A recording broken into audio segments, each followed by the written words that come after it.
Good evening, everyone. You have tuned in to Black Clown TV, another presentation that's brought to you by Automotive Express.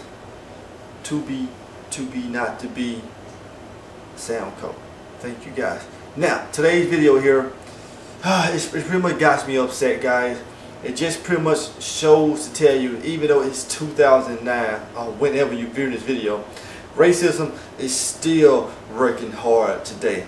It's working harder than ever. It's working harder when Rosa Parks said, "Hey, I do not want to give up my seat. I do not want to move to the back of the bus." And then Outkast made a remix about it. Hush that buzz. Everyone moved to the back of the bus. But anyway, now, just to let you know, racism is playing harder today than it has in many years to come. But by saying that, that's a tragic story happened to an immigrant across seas.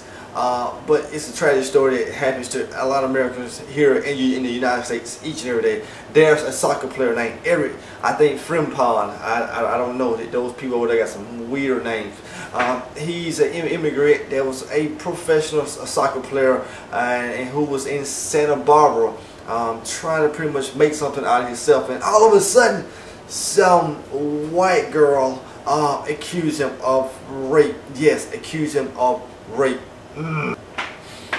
But this past March, not this past March, but a year ago past March, on March 3rd, 2008, Eric came to the conclusion in the courtroom where a lot of his fans, supporters, teammates, students from the university came out to support him during his sentences.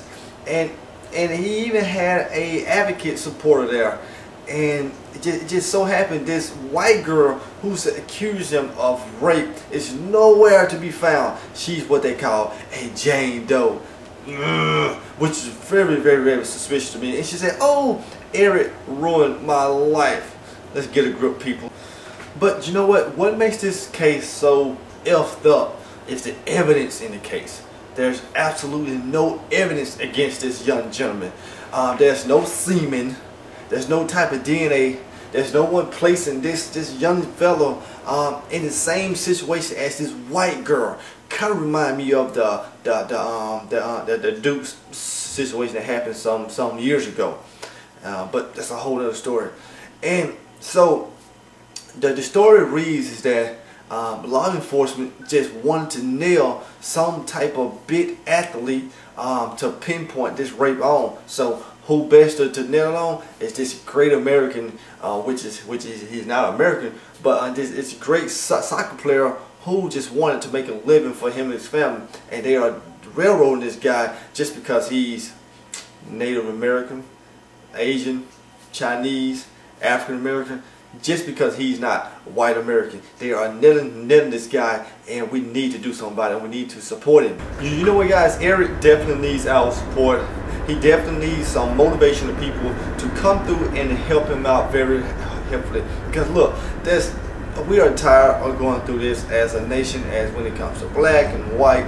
All this BS, this stuff is over with. We have a recession going on here. Our economy is in bad position, and why in the world our judicial system have to railroad a young man like that, take away his future? You know, he's only trying to become up in this world so he can provide for his family back across seas. And what we are doing, we are pretty much railroading him here in the United States of America. But I would definitely say, in the famous word of Johnny Cochran, if the glove doesn't fit, you must quit, because there was no evidence finding this young gentleman guilty of any crime of raping some chick. Kind of goes back to the Kobe Bryant thing that happened in Colorado. Let's be for real, people. Let's be for real.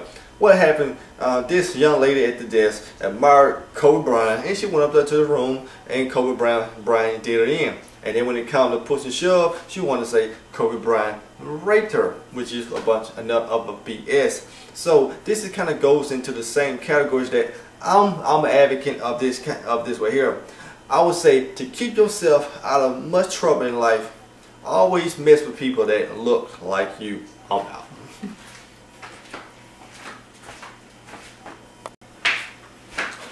Oh, hold up, guys. Don't forget, leave it in text comment here at the bottom of the page and let me know your views about this story. How you feel about it? Do you feel like that the young gentleman should be released from prison? Or you feel like this little white girl was pretty much lying her ass off, just trying to pinpoint something on a mega person? You let me know about it. Leave in the video comments or text comments. And guys, don't forget to subscribe to my videos here up to the right, left side, one of these side of the page. See you guys later. Black Clown TV. I'm out. Peace. Oh, what? You think you can do this to me? You think you can do this to me for not subscribing to my channel? What? I will have you guys playing basketball in Pelican Bay. Shoot program, people. 23-hour lockdown. I told you once before, King Kong ain't got nothing on me. So subscribe to my channel. Rate my videos. Thank you guys very much.